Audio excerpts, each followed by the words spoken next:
नमस्कार, स्वागत है आपका इंडिया न्यूज हरियाणा। आप देख रहे हैं, मैं हूं आपके साथ निकिता अरोड़ा। बुलेटिन की शुरुआत फटाफट अंदाज में। किसान आंदोलन को लेकर सुप्रीम कोर्ट में सुनवाई। चीफ जस्टिस की अध्यक्षता में 3 जजों की बेंच ने याचिका पर सुनवाई की। कृषि कानून को लेकर सुप्रीम कोर्ट ने सरकार को फटकार लगाई है। सुप्रीम कोर्ट ने कहा है कि जिस तरह से इस मामले को हैंडल किया जा रहा है उससे हम निराश हैं। सुप्रीम कोर्ट ने कहा कि दूसरी सरकार ने ये सब शुरू किया था, ये कह देना काफी नहीं है, हालात बेहद खराब है। सुप्रीम कोर्ट ने कहा कि हम कानून की संवैधानिकता पर चर्चा नहीं कर रहे हैं। सुप्रीम कोर्ट ने कानूनों को लेकर पहले चर्चा करने को लेकर भी सरकार से सवाल किए हैं। सुप्रीम कोर्ट ने पूछा कि कानून बनाते वक्त आपने किससे चर्चा की थी। केंद्र सरकार की ओर से सॉलिसिटर जनरल ने जवाब देते हुए कहा कि हम इस मामले का एक हिस्सा हैं, चाहते हम भी हैं कि मामले का समाधान निकले। जवाब में सुप्रीम कोर्ट ने कानून को होल्ड पर डालने को लेकर सवाल किया है।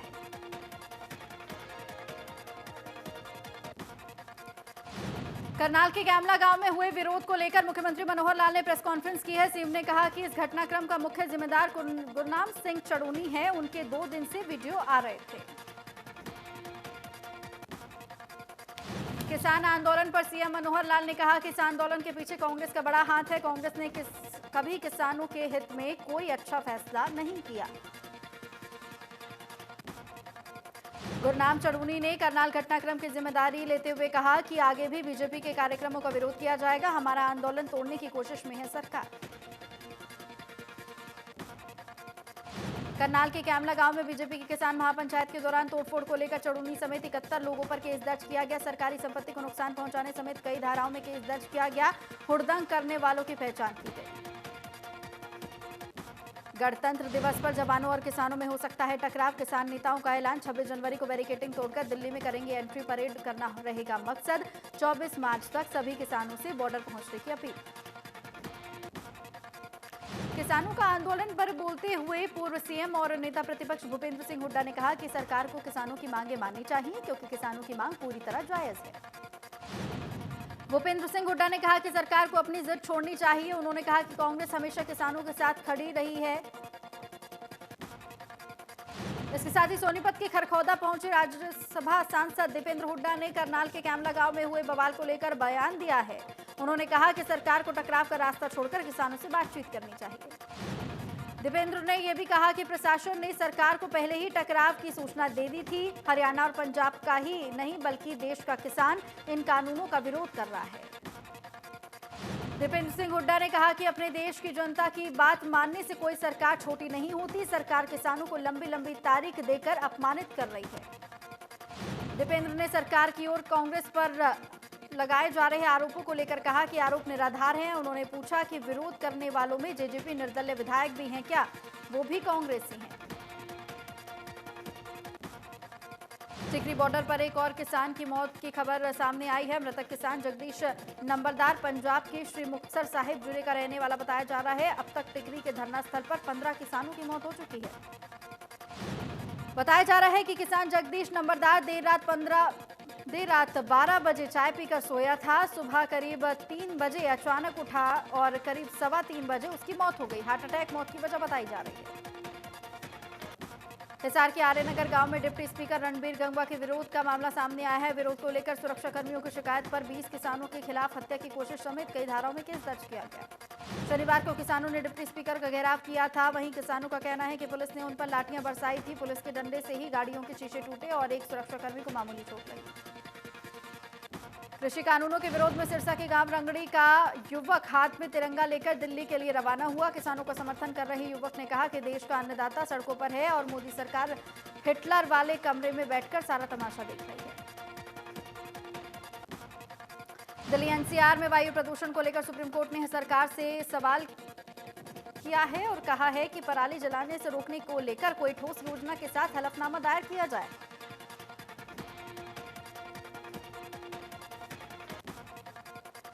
दरअसल पराली के मामले को लेकर याचिका दायर करने वाले शख्स के वकील विकास सिंह ने कहा था कि सरकार के हलफनामे में योजना को लेकर कोई प्लान नहीं है। झज्जर के ढाकला गांव में किसान आंदोलन के समर्थन में धनखड़ खाप बारहा की तरफ से महापंचायत बुलाई गई, जिसमें किसान आंदोलन में ने बढ़ चढ़कर साथ देने का ऐलान किया है। महम के निर्दलीय विधायक बलराज कुंडू ने कहा कि केंद्र सरकार कॉर्पोरेट घरानों के साथ मिलीभगत कर खेती और किसानी को खत्म करना चाहती है, लेकिन हम इस साजिश को हरगिज कामयाब नहीं होने देंगे। चरखी दादरी में 152 डी कॉरिडोर के लिए अधिकृत जमीन को लेकर 17 गांव के किसानों ने केंद्रीय मंत्री नितिन गडकरी, डीसी और एनएचएआई के कर्मचारियों के खिलाफ 103 पेज की शिकायत दर्ज की है।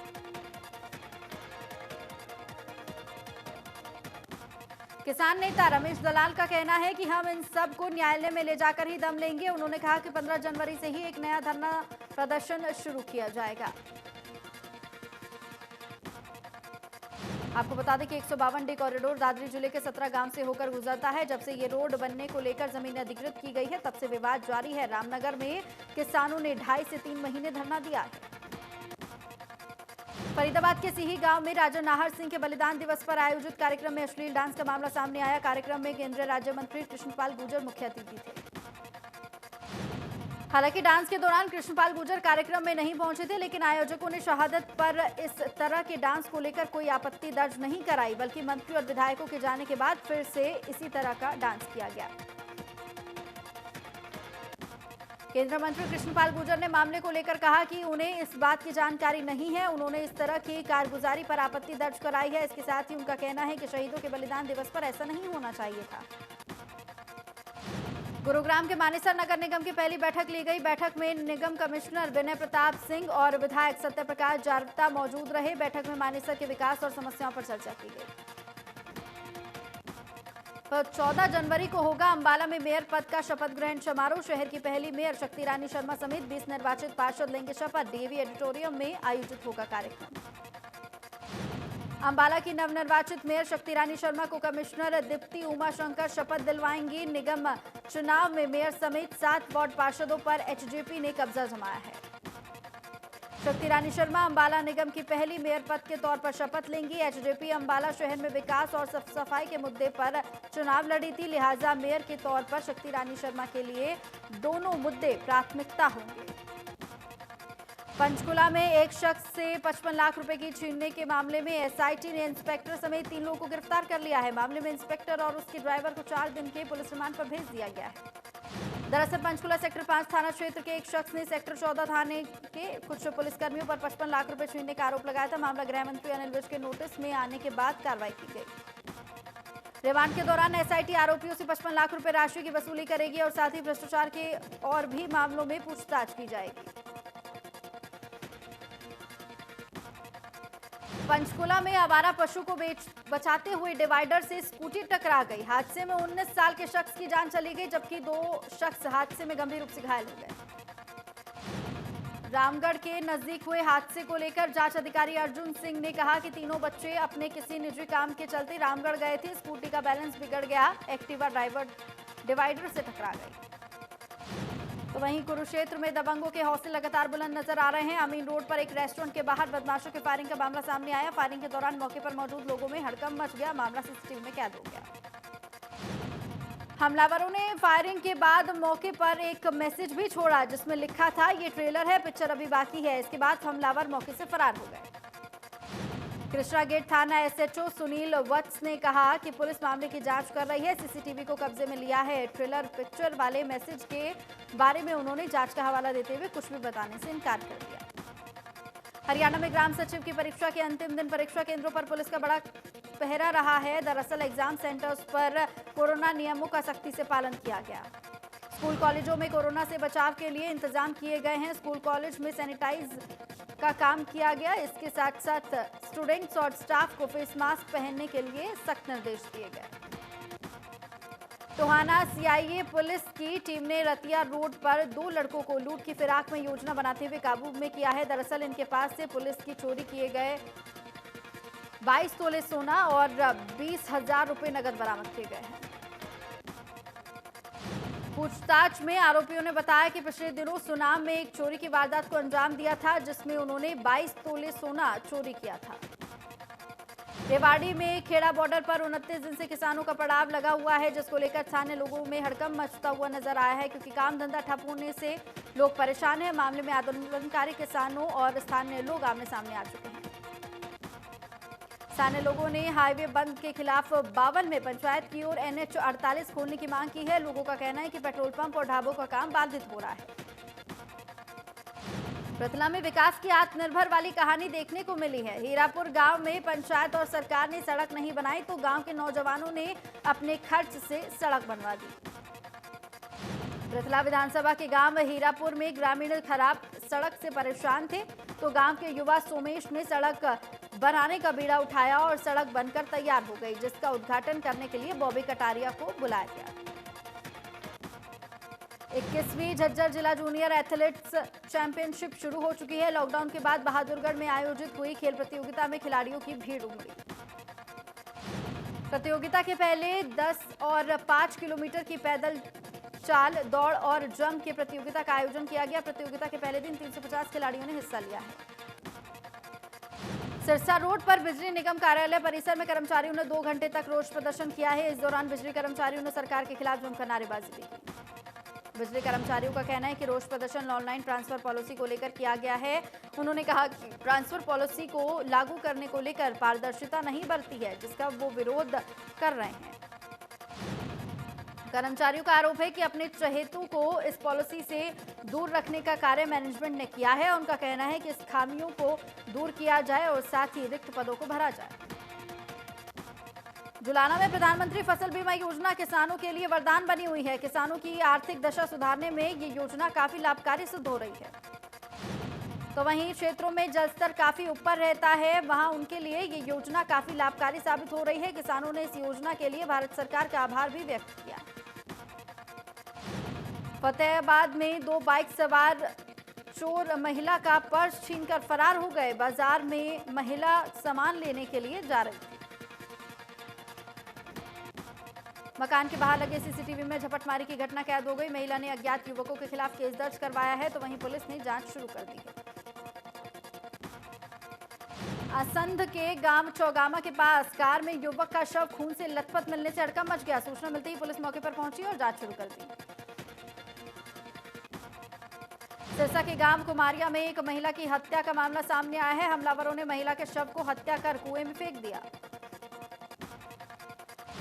झज्जर पुलिस ने अवैध शराब के कारोबार का भंडाफोड़ किया है। पुलिस ने मौके से करीब 14,000 खाली बोतलें और डिफेंस के नकली लेवल होलोग्राम के साथ नकली शराब की 714 पेटियां बरामद की हैं। पुलिस ने मामले से जुड़े गिरोह के 5 सदस्यों को भी गिरफ्तार कर लिया है। जानकारी के मुताबिक पुलिस को सूचना मिली थी कि पेट्रोल पंप के साथ खाली मकान में अवैध शराब का धंधा चल रहा है। पुलिस की माने तो अवैध शराब के इस कारोबार में कौन कौन लोग शामिल हैं, इसके खुलासे को लेकर पुलिस पूछताछ की जा रही है। तो वहीं मामले की जांच के बाद खुलासा हो पाएगा। जिंद के गांव करसौला में पशु कारोबारी ने लेनदान को लेकर फंदे से लटककर खुदकुशी कर ली है। परिजनों का आरोप है करीब 3 लाख रुपए की उधारी नहीं आने के चलते कारोबारी परेशान था। तो वहीं पुलिस ने मृतक पशु कारोबारी के बेटे की शिकायत पर सोनू और विजय नाम के शख्स के खिलाफ आत्महत्या के लिए उकसाने के आरोप में केस दर्ज किया है। आरोपी विजय के घर पर पशु कारोबारी के फंदे से लटके होने को लेकर हत्या का शक भी जताया जा रहा है। पशु कारोबारी ने आरोपी सोनू से भैंस खरीदकर विजय को बेची थी, जिसकी विजय पर उधारी बकाया थी। कैथल में बर्ड फ्लू का असर अब पोल्ट्री फार्म और हैचरी के धंधे पर भी देखने को मिल रहा है। चूजों के दाम में गिरावट देखने को मिली है। मीट कारोबारी रामफल माली के मुताबिक जो चूजे 30 से 35 रुपए में बिकते थे, उनकी कीमत 10 रुपए तक रह गई है। वहीं चिकन के दाम 100 रुपए किलो हो चुके हैं।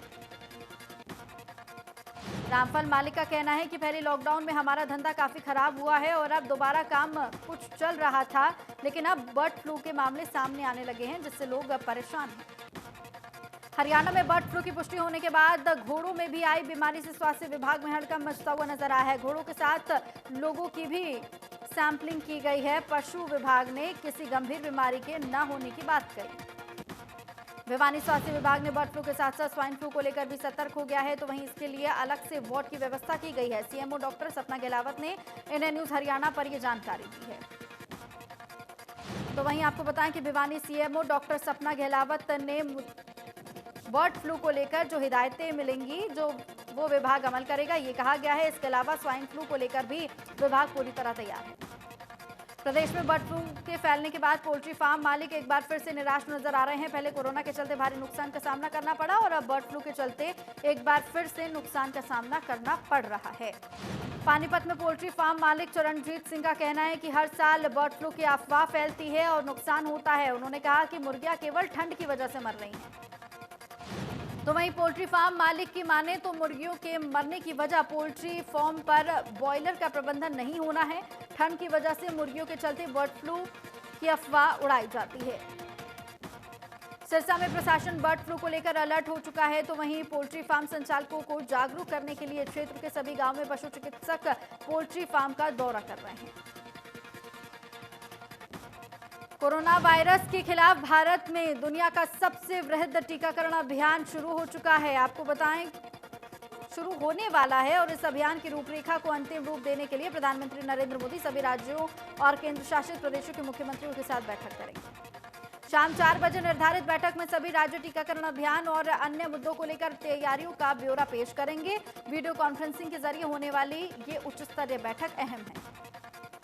इसके साथ ही देश में 16 जनवरी से टीकाकरण अभियान की शुरुआत हो जाएगी। भारतीय दवा महानियंत्रक यानी डीजीसीए द्वारा सीरम इंस्टीट्यूट की कोविशील्ड और भारत बायोटेक की कोवैक्सीन के इमरजेंसी इस्तेमाल की अनुमति दी जा चुकी है।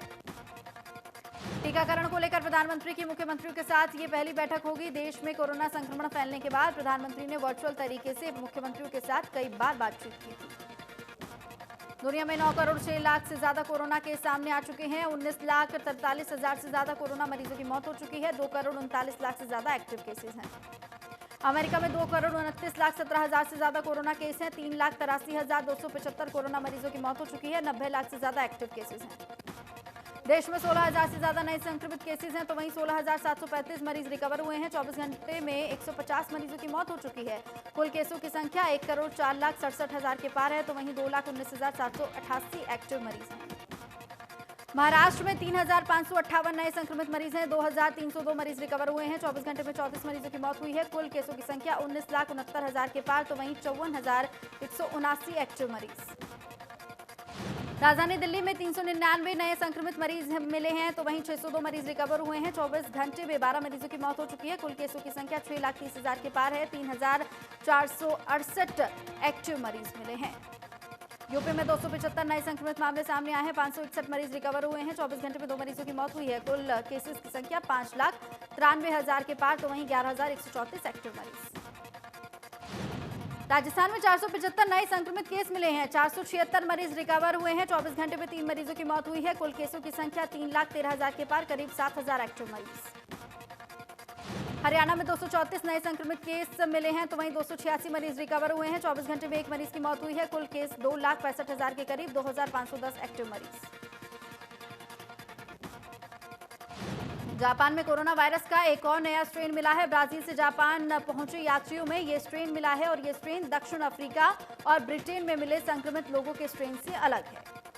जापानी स्ट्रेन के बारे में अधिक जानकारी जुटाने के लिए वैज्ञानिकों ने स्टडी शुरू कर दी है। जापान के स्वास्थ्य मंत्रालय के मुताबिक ब्राजील से आए 4 लोगों में नए स्ट्रेन की पुष्टि हुई है। ब्राजील के स्वास्थ्य मंत्रालय का कहना है कि जापान से उन्हें पता चला है कि कोरोना के नए स्ट्रेन में 12 म्यूटेशन हैं। इनमें एक म्यूटेशन ब्रिटेन और दक्षिण अफ्रीका में पाए गए नए कोरोना वायरस जैसा ही है। तो वहीं 2 जनवरी को टोक्यो एयरपोर्ट पर ब्राजील से आए एक पुरुष यात्री को सांस लेने में तकलीफ हो रही थी, जबकि एक महिला यात्री को सिर दर्द और गले में तकलीफ हो रही थी। तीसरे यात्री को बुखार था। चारों लोगों में सिर्फ एक में कोई लक्षण नहीं पाया गया। देश में 9 राज्यों में बर्ड फ्लू की पुष्टि हो चुकी है। उत्तर प्रदेश में कानपुर के चिड़ियाघर में मरे पक्षियों के सैंपल पॉजिटिव आने के बाद लखनऊ में हड़कंप मच गया। इसके अलावा दिल्ली और महाराष्ट्र में भी बर्ड फ्लू की पुष्टि हुई है। पहले मध्य प्रदेश, राजस्थान, गुजरात, हिमाचल प्रदेश, हरियाणा और केरल में बर्ड फ्लू के मामले सामने आए थे। तो वहीं अब दिल्ली में एनिमल हस्बेंड्री विभाग के मुताबिक जालंधर भेजे गए 8 सैंपल पॉजिटिव पाए गए हैं। मध्य प्रदेश में बर्ड फ्लू की पुष्टि हो जाने के बाद जिलों की फेहरिस्त बढ़ती जा रही है। मंदसौर और नीमच में भी वायरस कंफर्म हुआ है। इंदौर के एक पोल्ट्री फार्म में 450 मुर्गियों को मार गिराया गया। तो वहीं अब तक राज्यों के 9 जिलों में बर्ड फ्लू की पुष्टि हो चुकी है।